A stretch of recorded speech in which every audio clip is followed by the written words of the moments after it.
Her kan du se metoder til at lægge sejl på og tage sejlet af ved hjælp af glidedug. Placer 2 store stykker glidedug under patientens overkrop. Vi anvender foldemetoden. Fold dugen i pæne store folder og vend glidedugen om, så folderne vender nedad.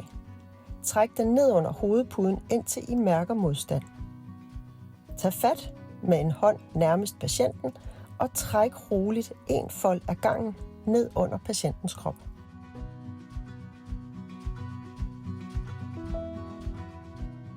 Træk sejlet ned imellem de 2 stykker glidedug.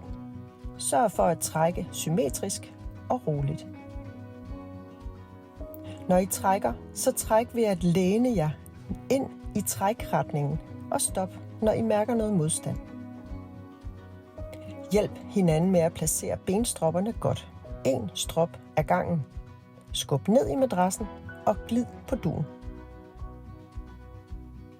I kan nu fjerne den øverste glidedug ved at folde den nedad og arbejde den op i lænden, hvor den let kan trækkes ud i siden.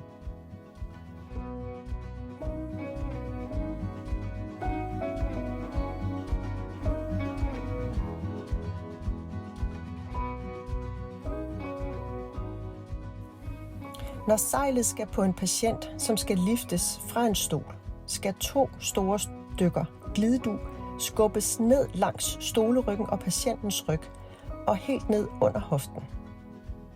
Hjælp hinanden med at tage det i mindre bidder, og lad meget gerne patienten læne sig frem eller fra side til side for at skabe plads.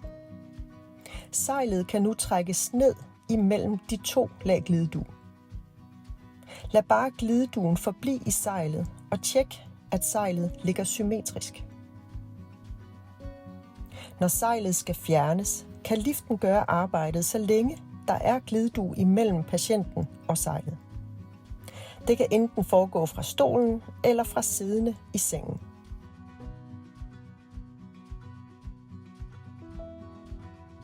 Husk altid at fjerne glidedugen, når du er færdig.